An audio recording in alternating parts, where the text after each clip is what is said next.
Hello students, good morning, have a nice day. तो आज के इस वीडियो में हम बात करेंगे फसलों में नुकसान पहुंचाने वाले प्रमुख कीटों के अंतर्गत टिड्डा या फड़का के बारे में। कीट का नाम है टिड्डा या फड़का, लोकस्ट या ग्रास होपर्स। तो देखिए, जानते हैं टिड्डे के बारे में जानकारी। तो टिड्डे का वैज्ञानिक नाम शिस्टोसर्का ग्रेगेरिया होता है। वैज्ञानिक नाम शिस्टोसर्का ग्रेगेरिया। गण आर्थोप्टेरा। कुल एक्रीडिडी। कुल क्या है? एक्रीडिडी। और वर्ग की हम कॉमन रूप से बात कर चुके हैं। वर्ग इसका इंसेक्टा है, कीट वर्ग के अंतर्गत आता है। अब हम बात करते हैं इसके कुछ साधारण परिचय या इंट्रोडक्शन के बारे में। तो देखिए, टिड्डा सर्वभक्षी कीट है। सर्वभक्षी कीट है, इसलिए इसे अंतर्राष्ट्रीय शत्रु के रूप में जाना जाता है कि अधिकांश विश्व में इसकी प्रजातियां फैली हुई हैं, इसलिए इसे अंतर्राष्ट्रीय शत्रु कहा जाता है। और लगभग पूरे विश्व में इसके द्वारा फसलों को हानि पहुंचाई जाती है। विश्व में टिड्डे की लगभग 5000 प्रजातियां उपस्थित हैं। कितनी प्रजातियां हैं? लगभग 5000 प्रजातियां विश्व में टिड्डे की पाई जाती हैं, जिनमें से 9 प्रजातियों को ही टिड्डी की संज्ञा दी गई है। यानी कि ये 9 प्रजातियां वो हैं जिन्हें टिड्डी की संज्ञा दी गई है, जो हमारी फसलों को नुकसान पहुंचाते हैं। भारत की हम बात करें तो भारत में टिड्डी की 3 प्रजातियां पाई जाती हैं। अब ये 3 प्रजातियां कौन कौन सी हैं? 3 प्रजातियां हैं रेगिस्तानी टिड्डी, प्रवासनी टिड्डी, बम्बैया टिड्डी। हम बात करें रेगिस्तानी टिड्डी की, तो रेगिस्तानी टिड्डी का बायोलॉजिकल नेम होता है शिस्टोसर्का ग्रेगेरिया। शिस्टोसर्का ग्रेगेरिया। रेगिस्तानी टिड्डी जो है ये अत्यंत विनाशकारी होती है और ये प्रजाति विश्व के 70 विभिन्न देशों में 3 करोड़ किलोमीटर क्षेत्र में पाई जाती है। कितने देशों में पाई जाती है? 70 देशों में 3 किलोमीटर के क्षेत्र में, एरिया में पाई जाती है। इसके बाद में हम बात करते हैं प्रवासनी टिड्डी की। तो प्रवासनी टिड्डी का जैव वैज्ञानिक नाम है लोकस्टा माइग्रेटोरिया। लोकस्टा माइग्रेटोरिया। लोकस्टा माइग्रेटोरिया जो है राजस्थान और गुजरात में पाई जाती है। किधर पाई जाती है? राजस्थान और गुजरात में। ये प्रजाति वर्ष में 2 बार प्रजनन करती है और इसकी अनेक पीढ़ियां होती हैं। तीसरी टिड्डी हमारे पास बम्बैया टिड्डी। तो बम्बैया टिड्डी का बायोलॉजिकल नेम पटंगा सक्सिंटा। पटंगा सक्सिंटा। पटंगा सक्सिंटा जो टिड्डी है ये गुजरात से तमिलनाडु के मध्य तक सक्रिय रहती है। इसके जो वयस्क हैं रेगिस्तानी टिड्डी से छोटे होते हैं और इसकी वर्ष में एक ही पीढ़ी होती है। तो इस प्रकार से हमने देखा भारत के अंदर पाए जाने वाली 3 टिड्डियों के बारे में। अब हम बात करते हैं रेगिस्तानी टिड्डी की प्रावस्थाओं के बारे में। रेगिस्तानी टिड्डी दो प्रावस्थाओं में पाई जाती है, एकल प्रावस्था और यूथी प्रावस्था। कौन सी हैं दो प्रावस्थाएं? एकल प्रावस्था और यूथी प्रावस्था। अब इन दोनों में क्या डिफरेंस है? एकल प्रावस्था में टिड्डियां संख्या में विरल होती हैं, यानी कि संख्या में कम होती हैं, एक दूसरे से दूर दूर ही रहना पसंद करती हैं।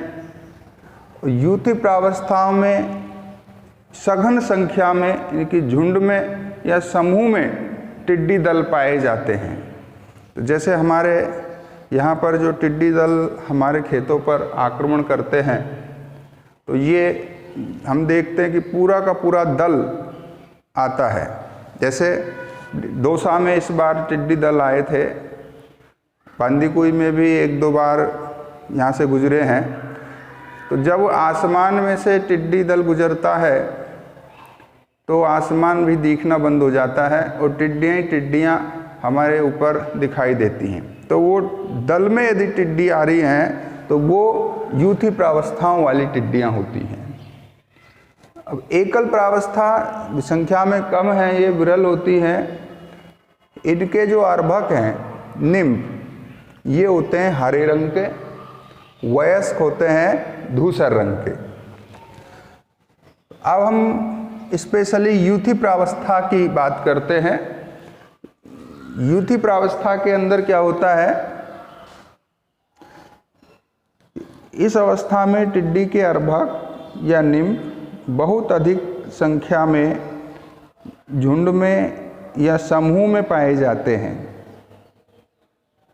दूसरा, इस प्रावस्था में अर्भक काले रंग के होते हैं तथा निश्चित पट्टियों में लंबी दूरी तक गमन करते हैं। तीसरा पॉइंट, इस प्रावस्था के अपरिपक्व वयस्क गुलाबी रंग के होते हैं, जो पूर्ण विकसित वयस्क में परिवर्तित होने पर पीले रंग के हो जाते हैं। कि अपरिपक्व वयस्क कैसे रंग के होंगे? गुलाबी रंग के। पूर्ण विकसित होने पर कैसे रंग के हो जाते हैं? पीले रंग के। टिड्डी का एक प्रावस्था से दूसरी प्रावस्था में रूपांतरण होता रहता है और एकल से यूथी प्रावस्था के मध्य आने वाली अवस्था को ट्रांसिएंट प्रावस्था, कौन सी प्रावस्था? ट्रांसिएंट प्रावस्था कहते हैं। कि एकल से यूथी प्रावस्था के बीच में, इनकी जब टिड्डी एकल प्रावस्था में होती है और उससे यूथी प्रावस्था में परिवर्तित हो रही है, तो बीच में जो अवस्था आती है उसे बोलते हैं ट्रांसिएंट प्रावस्था। एकल प्रावस्था वाली टिड्डी एक साधारण फड़के की तरह प्रजनन करती है तथा अंडे अलग अलग दूरी पर देती हैं और पर्यावरणीय परिस्थितियों की अनुकूलता रहने पर टिड्डी का एकल प्रावस्था से यूथी प्रावस्था में रूपांतरण हो जाता है। यूथी प्रावस्था में सघन प्रजनन होने के कारण इनकी संख्या में वृद्धि होती है और यूथी प्रावस्था की लंबी उड़ान भरने की प्रवृत्ति होती है। ये लंबी उड़ान भरते हैं। इन तीनों प्रावस्थाओं में टिड्डी स्वभाव, शारीरिक बनावट, आकार और रंग में एक दूसरे से भिन्न होते हैं। तो ये बात की हमने यूथी प्रावस्था के बारे में। अब हम बात करते हैं टिड्डे के पोषक पौधों के बारे में। पोषक पौधे कौन कौन से हैं? पोषक पौधे। किन पौधों से ये पोषण प्राप्त करती है? टिड्डी के जो पोषक पौधे हैं वो खरीफ की फसल के पौधे होते हैं, क्योंकि खरीफ की फसल के समय ही ये आती हैं। खरीफ की फसल के पौधे इसके पोषक पौधे हैं। जैसे खरीफ की फसल में हमारे पास आ जाता है जैसे बाजरा। बाजरे को सबसे ज़्यादा ये नुकसान पहुंचाती हैं। बाजरे के अलावा मक्का, मूंगफली, मिर्च, ग्वार, मक्का, मूंगफली, ग्वार, बाजरा, मक्का, मूंगफली, ग्वार, मिर्च, मूंग, सब्जियां, मिर्च, मूंग और सब्जियां।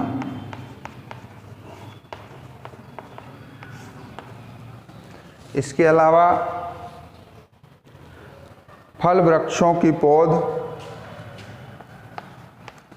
फल वृक्षों की पौध, ये सब इसके पोषक पौधे हैं। तो पोषक पौधों में खरीफ की फसल में पाए जाने वाले पौधे इसके पोषक पौधे हैं। फॉर एग्ज़ाम्पल हम बात कर सकते हैं जैसे बाजरा, मक्का, मूंगफली, ग्वार, मिर्च, मूंग, सब्जियां और फल वृक्षों की पौध जो होती है, छोटे पौधे, वो सब इसके पोषक पौधे में आते हैं।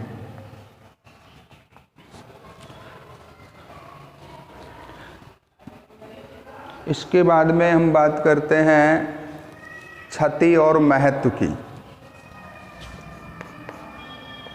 क्षति और महत्व।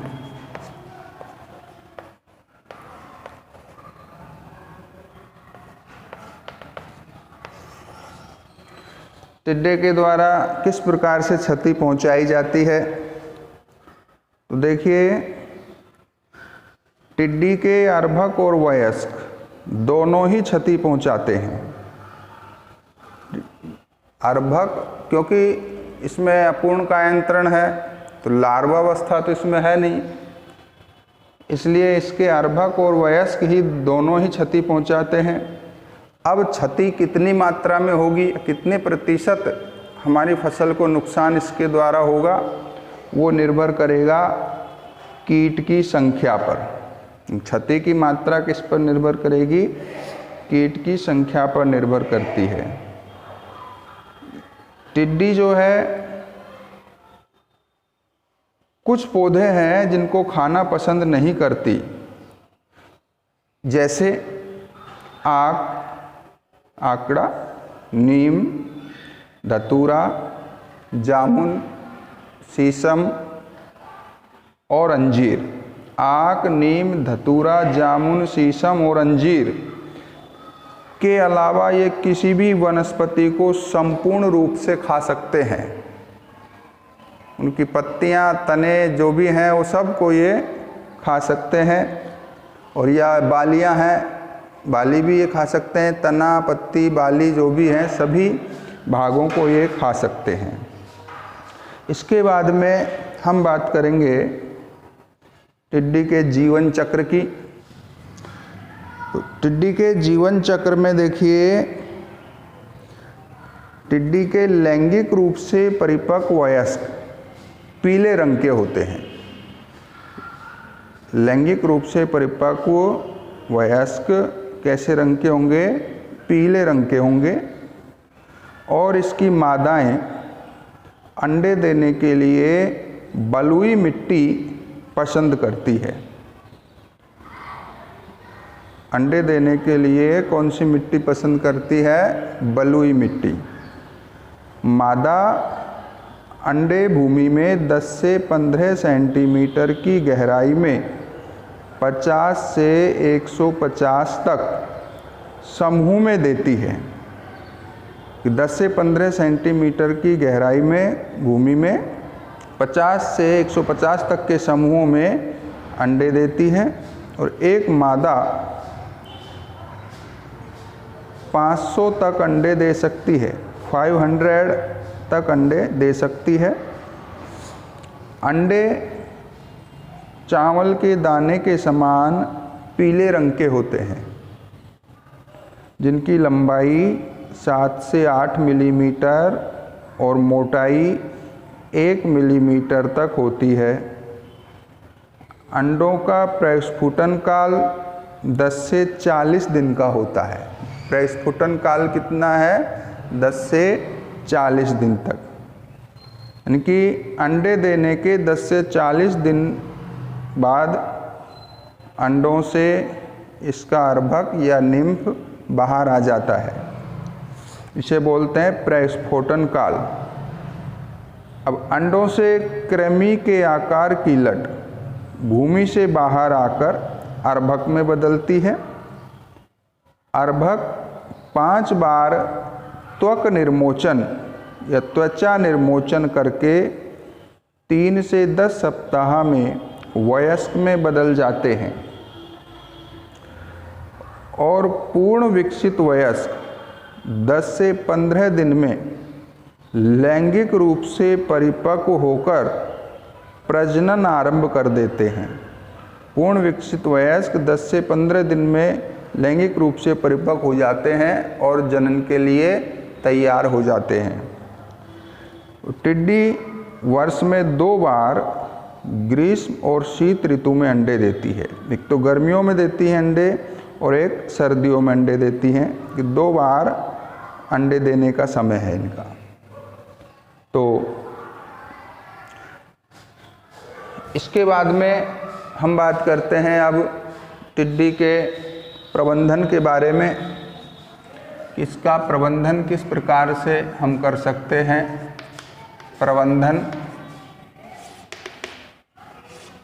प्रबंधन में 3 प्रकार से इसका प्रबंधन की हमारे पास में 3 विधियां हैं। एक विधि है सस्य प्रबंधन।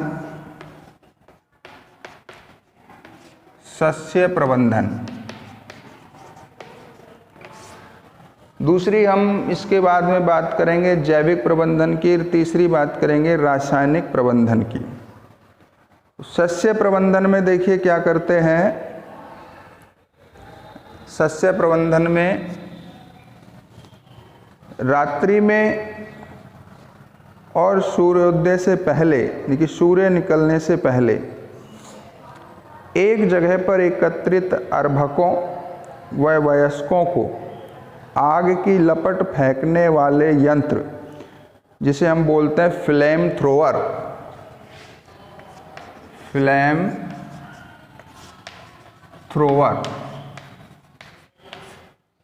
के द्वारा जलाकर नष्ट किया जाता है। क्योंकि देखिए जो टिड्डी है, हमको एक तो रात में मिलेगी एक जगह बैठी हुई, और एक सुबह जल्दी सूर्य निकलने से पहले हमें एक जगह एकत्रित हुए इनके समूह मिल जाएंगे। तो इनको हम उस समय फ्लेम थ्रोवर, आग फेंकने वाले यंत्र के द्वारा नष्ट कर सकते हैं। जैसे हमने अभी कुछ समय पहले ही दौसा में जो अपने टिड्डी दल आए थे, तो उनको सरकार के द्वारा रात्रि में ही मारा गया था। ट्रैक्टर वगैरह या नगर परिषद की गाड़ियों से उनके ऊपर दवाइयों का स्प्रे किया। रात भर ये अभियान चला था, जब जाके कोई लगभग 50-60% टिड्डियाँ नष्ट की जा सकी थी। बाकी शेष जो 40% थी वो वापस से जीवित रह जाती हैं, जो वो अगली उड़ान भर के दूसरी जगह चली जाती हैं। तो फ्लेम थ्रोवर के द्वारा हम इसको नष्ट कर सकते हैं एक तो। दूसरा, फसलों में होने वाले नुकसान को 0.1% नीम की निम्बोली के तेल के छिड़काव करके बचाया जा सकता है। 0.1% नीम की निम्बोली।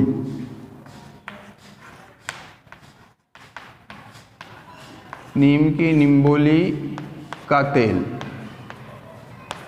का छिड़काव यदि हम हमारी फसल के ऊपर कर देंगे तो टिड्डियाँ फसल को नुकसान नहीं पहुंचाती, क्योंकि टिड्डियाँ, अभी हमने थोड़ी देर पहले ही पढ़ा था, कुछ पौधे हैं जिनको ये खाना पसंद नहीं करती, जिसमें नीम भी शामिल है।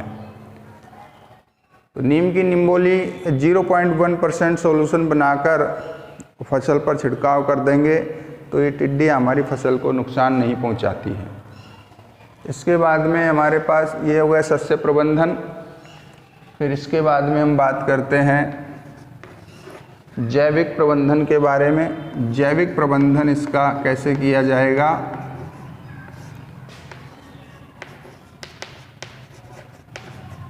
जैविक प्रबंधन,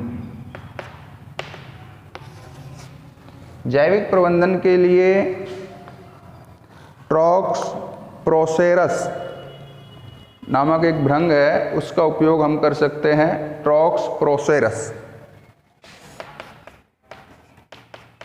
ट्रॉक्स प्रोसेरस भृंग है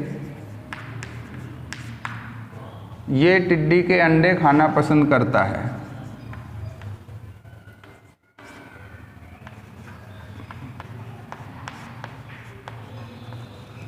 तो ट्रॉक्स प्रोसेरस भृंग को प्रेरित करके हम हमारी फसल को टिड्डों से बचा सकते हैं, क्योंकि ये उनके अंडों को ही खा जाते हैं। अंडों को खा जाएंगे तो आगे और नए टिड्डी दल उत्पन्न नहीं हो पाते हैं।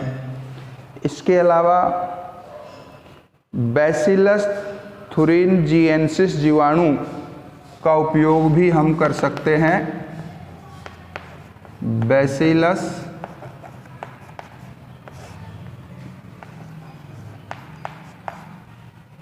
थुरिनजिएंसिस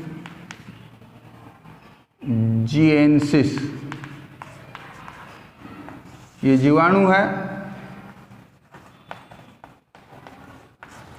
बैसिलस थुरिनजिएंसिस जीवाणु का उपयोग भी हम टिड्डी के नियंत्रण में कर सकते हैं। इसके अलावा कुछ पक्षी हैं जो टिड्डियों को खाते हैं, उनको हम प्रोत्साहन और संरक्षण देकर इनका जैविक नियंत्रण कर सकते हैं। फॉर एग्जाम्पल मैना, तिलियर पक्षी, पक्षियों के द्वारा भी हम इनका नियंत्रण कर सकते हैं, जिसमें आ जाएगा अपने मैना और तिलियर पक्षी। जैसे पक्षी टिड्डों को खाते हैं तो इनके प्रोत्साहन करके, इनका संरक्षण करके हम हमारी फसल को टिड्डे के से होने वाली हानि से बचा सकते हैं। इसके बाद में हम बात करते हैं अब रासायनिक प्रबंधन के बारे में। रासायनिक प्रबंधन,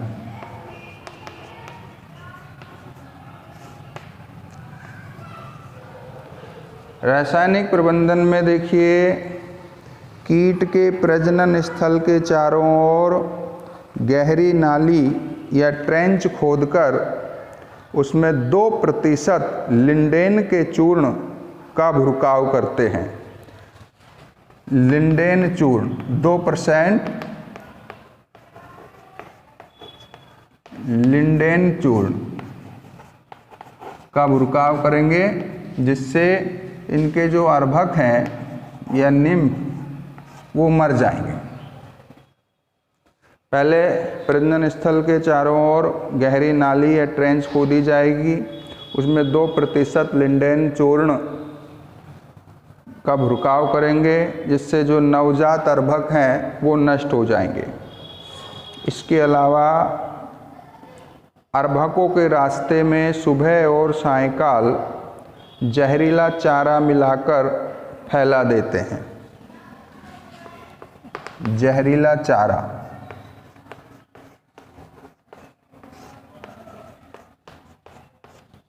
मिलाकर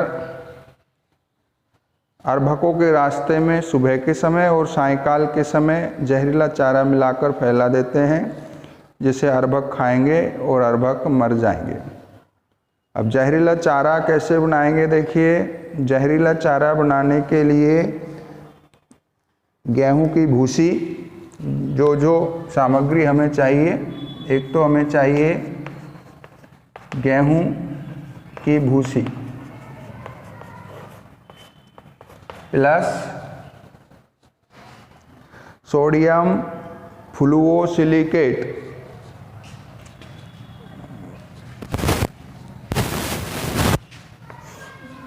सोडियम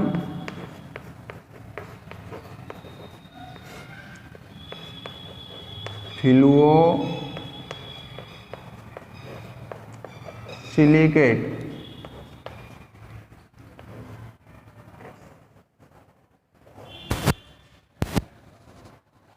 या सोडियम फ्लूओसिलिकेट की जगह हम पेरिस ग्रीन भी ले सकते हैं अथवा पेरिस ग्रीन।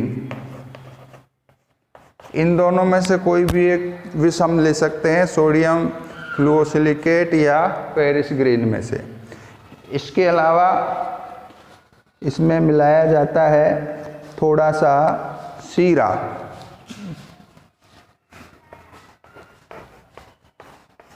मिला करके, और ये हमारे पास में जहरीला चारा तैयार हो गया टिड्डी के अर्भक को मारने के लिए। तो चारे में क्या क्या सामग्री है? एक तो गेहूं की भूसी, गेहूं की भूसी में हमको मिलाना है सोडियम फ्लूओसिलिकेट या पेरिस ग्रीन और थोड़ा सा सीरा मिला के उनको आपस में मिला दिया जाता है, और सुबह और सायंकाल के समय ये चारा अर्भकों के रास्ते में, सुबह अर्भकों के रास्ते में डाल दिया जाता है। तो अर्भक जब उस रास्ते से होते हुए आते हैं, वो इस चारे को खाते हैं, तो वो उन अर्भकों की मृत्यु हो जाती है। तो ये हमने अंत में तीनों प्रकार के प्रबंधन देखे: सस्य प्रबंधन, जैविक प्रबंधन, रासायनिक प्रबंधन, जिसमें सस्य प्रबंधन में फ्लेम थ्रोवर के द्वारा हमने प्रबंधन किया था। एक 0.1% नीम की निम्बोली के तेल का छिड़काव करके फसल को बचा सकते हैं। जैविक प्रबंधन में हमको ये कुछ जीव हैं, ये याद रखने हैं। सेट्रोक्स प्रोसेरस ये भृंग है जो अंडे खाता है इनके। बैसिलस थुरिंजिएंसिस जो इनकी आंत्र को नुकसान पहुंचाकर इनको मार सकता है।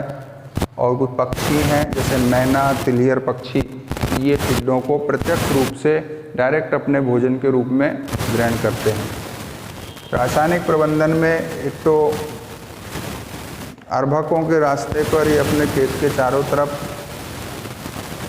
गहरी नाली या ट्रेंच बनाकर उसमें 2% लिंडेन चूर्ण का छिड़काव कर देते हैं, जिससे अर्भक जब हमारे खेत में आएंगे नाली को क्रॉस करके, तो इस लिंडेन चूर्ण के द्वारा अर्भक मर जाते हैं। जहरीला चारा हम उनके रास्ते में डाल सकते हैं। जहरीला चारा बनाने की विधि हमने देखी। गेहूं की भूसी, सोडियम फ्लूओसिलिकेट या पेरिस ग्रीन और थोड़ा सा सीरा मिलाकर हम जहरीला चारा बना करके अर्भकों के रास्ते में डाल देते हैं, जिससे अर्भक जब वहाँ से गुजरेंगे वो इस चारे को खाएंगे और उनकी मृत्यु हो जाएगी। तो इस प्रकार से आज हमने इस वीडियो में जाना टिड्डा, लोकस्ट या ग्रासहोपर या फड़के के बारे में।